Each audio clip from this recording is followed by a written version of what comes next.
बुद्ध अपने शिष्यों के साथ बैठे थे। एक शिष्य ने पूछा, कर्म क्या है? बुद्ध ने कहा, मैं तुम्हें एक कहानी सुनाता हूँ। एक राजा हाथी पर बैठकर अपने राज्य का भ्रमण कर रहा था। अचानक वह एक दुकान के सामने रुका और अपने मंत्री से कहा, मुझे नहीं पता क्यों, पर मैं इस दुकान के स्वामी को फांसी देना चाहता हूँ। यह सुनकर मंत्री को बहुत दुख हुआ, लेकिन जब तक वह राजा से कोई कारण पूछता, तब तक राजा आगे बढ़ गया। अगले दिन मंत्री उस दुकानदार से मिलने के लिए एक साधारण नागरिक के वेश में उसकी दुकान पर पहुंचा। उसने दुकानदार से ऐसे ही पूछ लिया कि उसका व्यापार कैसा चल रहा है। दुकानदार चंदन की लकड़ी बेचता था। उसने बहुत दुखी होकर बताया कि मुश्किल से ही उसे कोई ग्राहक मिलता है। लोग उसकी दुकान पर आते हैं, चंदन को सूंघते हैं और चले जाते हैं। वे चंदन की गुणवत्ता की प्रशंसा भी करते हैं, पर खरीदते कुछ नहीं। अब उसकी आशा केवल इस बात पर टिकी है कि राजा जल्दी ही मर जाएगा। अंत्येष्टि के लिए बड़ी मात्रा में चंदन की लकड़ी खरीदी जाएगी।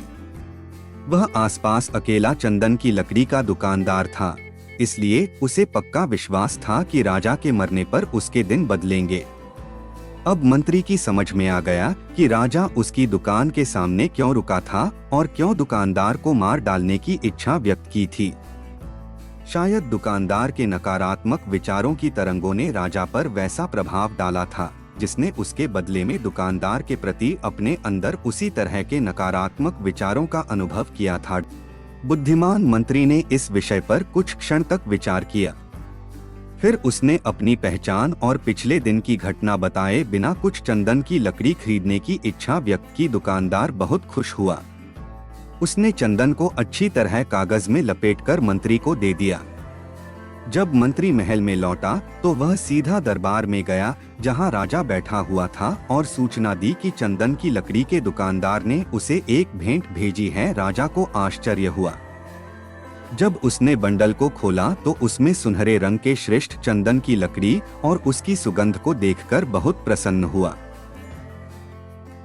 उसे अपने व्यक्तिगत स्वार्थ के लिए ऐसे नकारात्मक विचार करने पर बहुत पश्चाताप हुआ।